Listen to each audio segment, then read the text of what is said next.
Uh, yes, ma'am. All right, then, we have to start with a new topic today, and the topic is withdrawal from prosecution. Let me give you a brief about this topic. This is one exceptional power which is given to public prosecutor as well as to assistant public prosecutor to withdraw from prosecution. So a case is going on any time before the judgment comes. The prosecution can decide to withdraw because it is the prerogative of the prosecution to press cases against the accused, and as we have read under sections on conduct of cases before the sessions court or conduct of cases before the magistrates court, the warrant cases, it is the prerogative of the public prosecutor. Now here we are saying that yes, definitely that is the power of the public prosecutor, but public prosecutor also has the discretion to withdraw from prosecution if he thinks fit. However, the only check on this power of withdrawal is that it cannot be done without the consent of the court. So, court here has a supervisory role over the power of the public prosecutor to withdraw the case. Secondly, not only this power of public prosecutor to withdraw is limited by the consent of the court, but in certain cases, the public prosecutor has to seek the permission of the central government.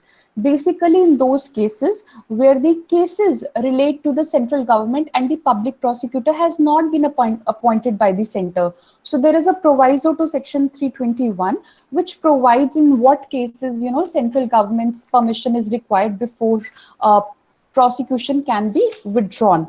Uh, Otherwise, there is no check and balance as provided in the law, the language of the law, on this uncanalized power of the public prosecutor.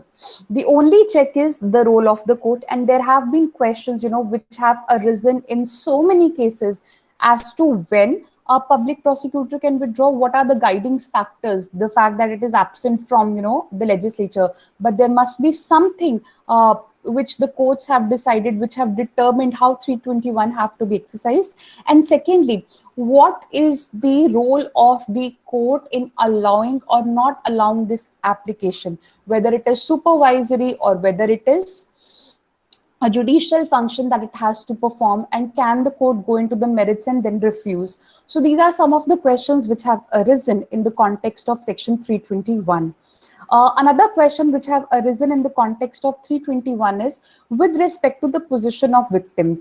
It only requires the consent of the court. Section 321 does not require any notice to be given to the accused or to the victim. So whether the accused can have a say or whether the victim can have a say in a withdrawal from prosecution are other questions which have arisen. But basically, if you see the practical application of this section, you will find in all cases where there are political angles involved, where there are high stakes involved, then to appease a particular minority or to forward its particular agenda, the governments have been using this section 321.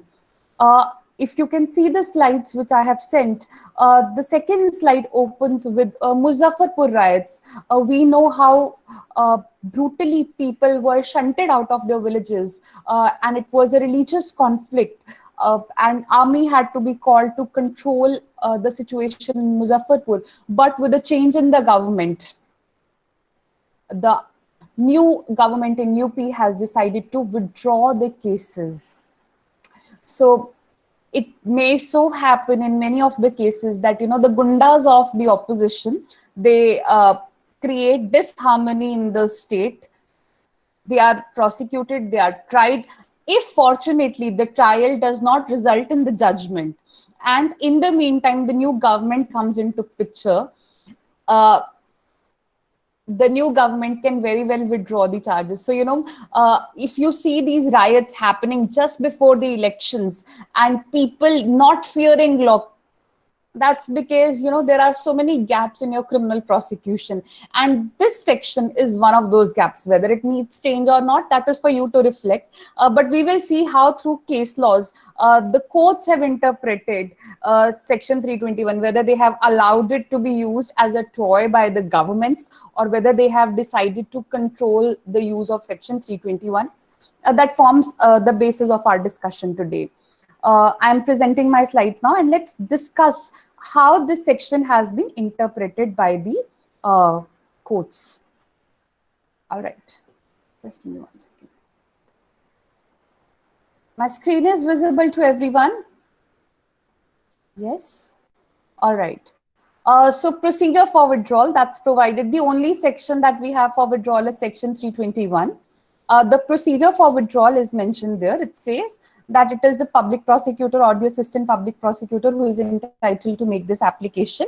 Secondly, the permission of the court is required, and the stage is any time before the judgment has been given.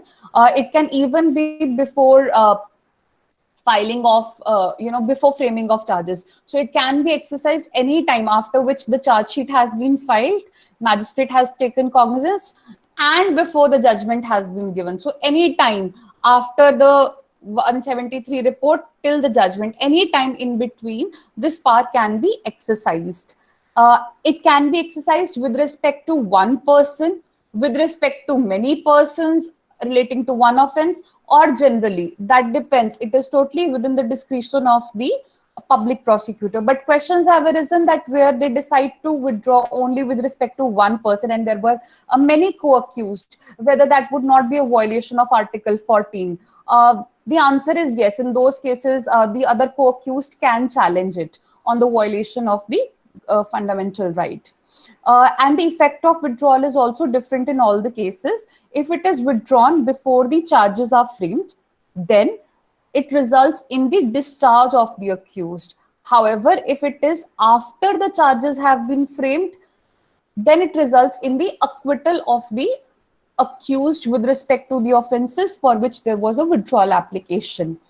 However, the courts have said that under 321, the public prosecutor is not only a counsel for the state, he is also the officer of the court, and therefore whatever application he makes under 321, he must do that in good faith. He cannot act as a post office of the government, and there has to be an independent application of mind.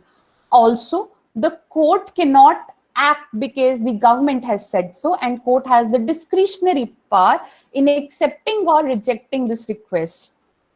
However, the relevant factor in the exercise of this discretion by public prosecutor as well as that of the court is the interest of justice. So there may be cases where public interest, where the concept of justice is different from that of your legal justice. So where legal justice or justice according to law will result in disharmony or would complicate the situation, then this can be exercised under 321, this power. So where the justice is different from legal justice, where the notion of justice is different from legal justice, basically those are fit cases for exercising the discretion under section 321. Very interesting cases have arisen on this, and let's discuss them one by one. The landmark case on interpretation of section 321 is Shivnandan Paswan versus State of Bihar. It's a 1986 constitution bench judgment. I would request all of you to read this case, because this is not just a case on interpretation of section 321, but this is also a case on whether in a review petition the matter can be referred to a larger bench. So something which we have been debating in your Sabrimala case has already happened before the Supreme Court, and this is one of the instances of that case. So what are the parameters of the review jurisdiction have also been discussed. So please read this judgment if you get time. Let me briefly tell you the facts of the case. A very interesting case. So, in this case, what happens? There is a bank, Patna Urban Cooperative Bank in the state of Bihar, which is run by Mr. Naval Kishore. And he's friends. This man Naval Kishore is friends with Jagannath Mishra, Dr. Jagannath Mishra, who happens to be an aspiring politician. And in the early 1970s, he's a member of Legislative Council, and he goes on to become the chief minister. So, you know what happens? This urban cooperative bank, like your PMC bank in Mumbai now, was functioning, and it did a lot of irregularities. It gave loans to people who were not the members. It gave loans without security. Even railway station was taken as a collateral security, and then loan was given, which was not possible. So, frivolous applications were considered, and all the money was dispersed like this. So when RBI conducted an audit of this particular bank in 1974, it pointed out grave irregularities, and it superseded the management. At the same time, the government own branch also conducted a separate audit and found out that the rules of the cooperative societies have been violated. And the law department of the state recommended that there should be a case of conspiracy and criminal breach of trust, because these people have misappropriated the money. In the meantime, when law ministry was contemplating what action to be taken, Jagannath Mishra, the fortunes are changing. He becomes a minister of agriculture and irrigation, and he calls for the file of this cooperative bank. Unfortunately, he keeps the file pending in his office and does not take any steps for the prosecution. And in the meantime, while the file was pending, he becomes the chief minister. Initially, he passes an order to prosecute, but later on the very next day, he decides to revise. उसको पता नहीं था उसने किस पे sign कर दिया. जैसे पता चला कि भाई prosecution अपने दोस्त के साइन कर दिया है. He revises the order in the back date and says no action is going to be taken against anyone, no surcharge proceedings, no recovery proceedings against anyone. Now, this leads to a lot of furor and commotion in the House, and then the matter is referred to an estimates committee, which does recommend prosecution against all the persons, including Naval Kishore. However, Jagannath Mishra, as the chief minister, who has to sign the file for the prosecution, does so with respect to all the other members of the board of this cooperative bank, except Naval Kishore. In the meantime, fortunes change again, and this man loses, and a new government comes in picture of Kapuri Thakur, who recommends that case be brought against all, including Naval Kishore and including your Jagannath Mishra, because he was the one who was saving, and he had also received illegal big bats, he received corruption money, and therefore case be brought against him also. In the meantime, there is president's rule. The government is again toppled. But yes, the case goes. And the case is filed against Naval Kishore, and consent is given for prosecution, and case is filed against Naval Kishore and Jagannath Mishra. While the case was pending, once again, there is a change of fortune, and Jagannath Mishra again becomes the chief minister. And now the first thing that he does after becoming the chief minister is to withdraw, to give direction to the public prosecutor to withdraw cases which were filed against himself.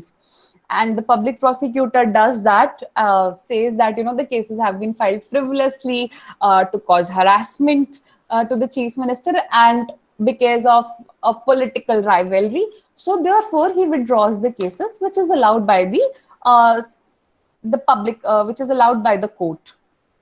Now what happens? Shivnandan Prasad, who is the member of opposition, he has challenged the withdrawal of the case by public prosecutor and subsequently the exercise of discretion by the court.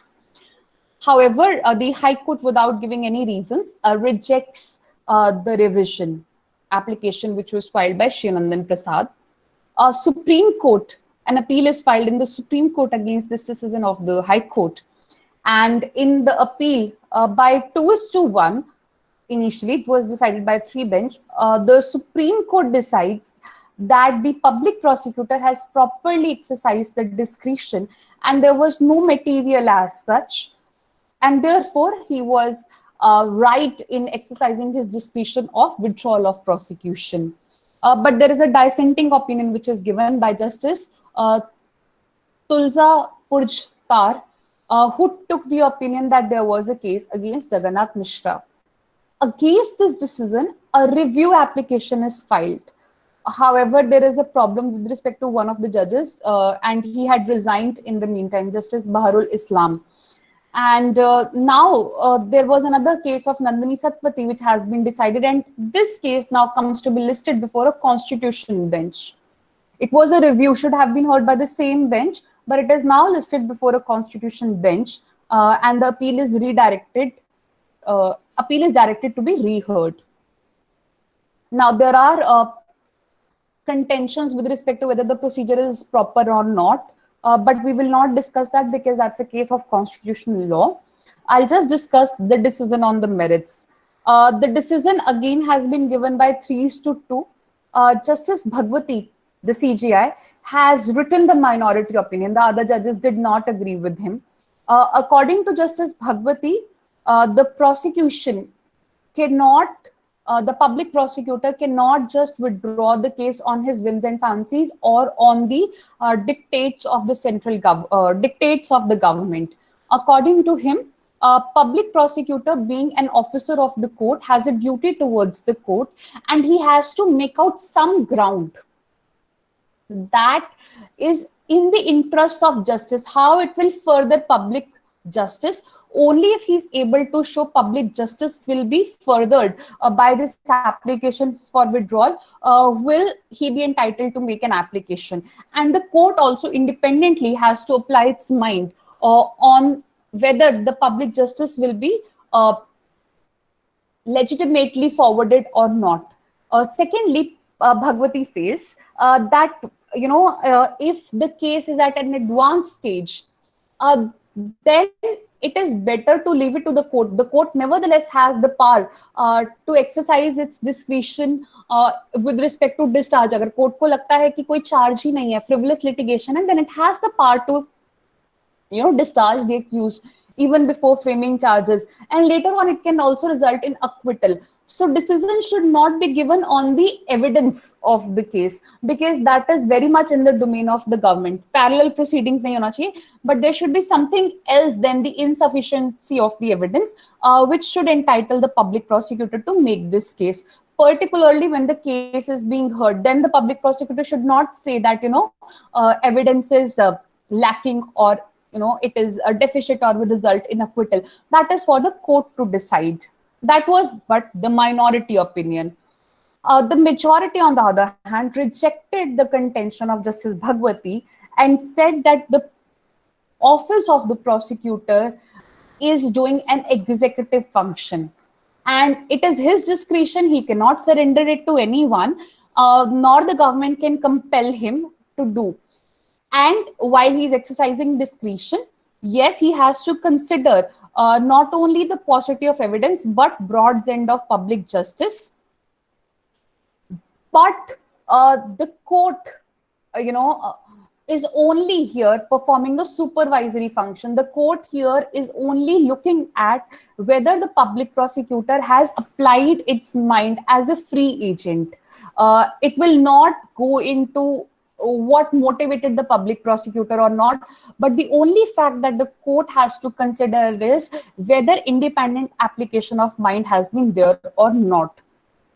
If there is no material, and how this can be substantiated with whether there has been independent application of mind or not, by supporting certain documents. So public prosecutor, when he files an application for withdrawal under 321, he can attach supporting documents, and the court can also read that, or he can do that in the sealed envelope, and the court can consider. And if the court as well as the public prosecutor are of the opinion that in the interest of justice it must be withdrawn, then the application should be allowed.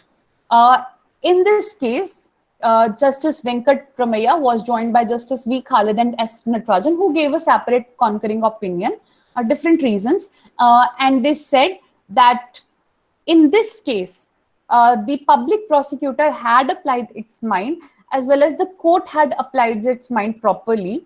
There was some material on which public prosecutor filed the case. Court also considered that public prosecutor had some material. Whether it was proper or improper, that the court is not going to do. What the court has to see is whether public prosecutor has independently applied the mind. So in this case, the court said that public prosecutor has done that, and the court has considered it. Therefore, we will not interfere with the order of discharge of the Jagannath Mishra, and that was proper. That was the majority opinion which was given in this case. Also, with respect to another question, the question was whether the victim or anyone else can oppose the withdrawal. The majority is silent on this, and the minority opinion, which has now become the law, it has been followed by other cases, that had said that if the citizen can lodge the FIR and set the criminal law in motion, he can equally be required to see that the prosecution is launched. Prosecution continues and results in the conviction. So therefore, if the state has decided to withdraw, he should also be heard on the ground. And therefore, he has a locus to challenge in a revision application. This was the minority opinion, majority was silent. And subsequently, in another cases, Abdul Karim's case, and V.S. Achyutanandan's case, and even the recent case law of VLS Finance, this minority opinion seems to have become the majority, seems to have been accepted with respect to the position of victim. But equally, there have been reports, law commission recommendations, and as well as Malimat committee report, which says with respect to victim rights that it is better that you expressly provide in the legislature that the victim can oppose the complainant, because it is otherwise very ad hoc. There is no proper law. It has just become a matter of rule, but that should be done. So this was the landmark case with respect to withdrawal of application, withdrawal of prosecution. Sorry, this is withdrawal from prosecution, not withdrawal of prosecution, withdrawal from prosecution of a particular case. The next case, which I think fit to discuss, is Abdul Karim's case versus State of Karnataka. You see a shift from, Shivnandan Prasad in these cases. Now, this is the case of Virappan, the dreaded terrorist in the hills between Tamil Nadu and Karnataka, the Nilgiri Hills. Now, this man and his aides have been charged under TADA Act. And what he has done is, there is this Kaveri water dispute in which he wants certain changes. He has asked so many things for the people. And one of, he's been doing all these terrorist activities, some for the people, some for himself. And in the meantime, they've been involved in many cases of dacoity, rioting. So TADA charges have been pressed against his aides. Now what he does is, Virappan, he abducts Kannada superstar Rajkumar and I guess his family members also. And now to release Rajkumar, he makes certain demands. And one of the demands is that the cases filed by the state government of Karnataka and in the state of Tamil Nadu against him and against his aides under TADA be withdrawn. Then tough negotiations are going on, and there are certain other demands of his, that minimum sale price of tea leaves be increased, minimum wages should be increased. So host of demands are there, a charter of demands by Virappan is made, and one of the demands is to withdraw the cases. Very interestingly, the government agrees to his demands, and the application is filed by the public prosecutor before the designated court in the state of Karnataka as well as in the state of Tamil Nadu to withdraw the charges, the TADA charges against Virappan and his aides. And the court allows it. Now, that has been challenged before the Supreme Court in SLP. That, this was done without the application of mind. This is violation of the Shivnandan Prasad's judgment. A Supreme Court, and here again, the man who has challenged, Abdul Karim, he is one of the informants on the basis of whose complaint the FIRs were initially registered. So the minority opinion of Shri Nandan Prasad as to his local standi has been affirmed in this case, that yes, he does have the local standi to challenge. And now the decision on the merits is, Supreme Court here by majority says, it's a 3-bench decision, by all the judges concur here and say that the public prosecutor has not exercised its power properly under 321. Under 321, public prosecutor is required to act in good faith. He has to consider all the relevant material, and he has to see whether it will further the interest of public justice or not. He cannot act as per the dictates of the government, and the court also has to give an informed consent. So there must be material before the court on the basis of which the court can give an informed consent. Merely because the government has passed an order, has accepted a charter of demands, would not entitle the public prosecutor to act under 321. There has to be something else. The public prosecutor has to show how this is furthering public justice. If that has not been done, then the application of 321 is not proper, then it is not in good faith. And therefore, in this case, it said that the power was not properly exercised, and it remitted the matter for trial and rejected. This is another case, Rahul Agarwal versus Rakesh Jain, in which again a stand is taken that even if the government directs the public prosecutor to withdraw, then also public prosecutor is not bound by it.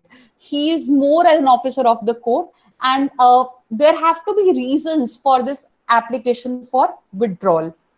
This decision has been affirmed subsequently, and now the courts are skeptical. Okay. And now you see that there is a shift in the tendency of the Supreme Court to prevent the abuse of Section 321. So they say कि public prosecutor को एक independent application of mind चाहिए. Mere government order is not sufficient. Whereas in the case of Shri Nandan Prasad, majority was like कि ठीक है, अगर government ने file कर दिया है, that is also good material. But over a period of time, they have relied on Shri Nandan Prasad but interpreted it differently. Now the question comes, once the application for withdrawal has been filed, let's say on public justice, can the public prosecutor reconsider his application and then ask for withdrawal of that application for withdrawal? एक बार file कर दी, but उसको लगता है कि नहीं, public justice will not be furthered. Can he withdraw that application? This arose in the context of VLS Finance versus SP Gupta. Now again, SP Gupta is a big shot here in Delhi. He runs hotels in Delhi, in Connaught Place. And there were cases which were filed against him with respect to various financial irregularities that have been committed. And the FIR was filed way back in 2002. The case was pending because they had challenged the summoning order till the level of Supreme Court, and the final decision came only in 2010. In the meantime, what happened? Government का एक review committee बना कि कौन-कौन से cases हम withdraw कर सकते हैं, so as to remove litigation, because litigation is expensive. And one of the cases which finds mention in that review committee is this FIR against this man, FIR of 2002. So approval हो जाता है. So public prosecutor accordingly moves an application to withdraw. लेकिन Directorate of Prosecution, when it is reading the files properly, it finds that in this case there is proper material, there is proper evidence. It's an economic case, so withdrawal application should not have been filed. फिर public prosecutor दोबारा से एक second application file करता है कि जो मैंने withdrawal application file की थी उसको कंसिडर ना किया जाए, and that should be withdrawn, and the magistrate allows the withdrawal of the application. Now this is challenged by the accused. Accused has now challenged the withdrawal of the withdrawal application. The question is whether accused can challenge that, or accused can have any say in the withdrawal application. Supreme Court decides that that the accused does not have any say in the withdrawal application. If at all any person has any say in the withdrawal application, anyone who is affected is the victim of the crime. So victim can still say, victim can still object to a withdrawal application being filed, but the accused cannot concur or make his case while the case is being considered for withdrawal. Secondly, the public prosecutor is required to act in good faith. He's required to pursue materials from an independent opinion. His opinion may not be the same of the government. He may disagree with the government, and he has to assist the court. Similarly, there may be cases because he's actually appointed by the court. He's the also getting his pay from the government. So therefore, there may be cases where there have not been any cases where he has disagreed with the opinion of the government. But the court is not bound by what the public prosecutor has done. So even if public prosecutor has filed the case saying that public justice will be furthered, but has not elaborated, the court is not bound here. The court here is not acting as a stamp post कि भाई हम stamp लगा देंगे. The court has to independently consider and apply its mind that whether public prosecutor one has independently applied its mind, and secondly whether public justice will be furthered or not. So material has to be there, and court very much has the discretion in rejecting the request of the public prosecutor. Similarly, there is nothing which stops the public prosecutor from reconsidering his mind. So till the time the application under 321 has not been considered by the court, public prosecutor can withdraw, because this action of the public prosecutor is basically not a judicial function. This is a executive function. So it is not same as reviewing of the judgment. Judgment तब होगी जब court accept करेगा. जब तक court ने accept नहीं किया है, तब तक वो withdraw कर सकता है अपनी application. That's it with respect to section 321. You have questions now, you can ask me.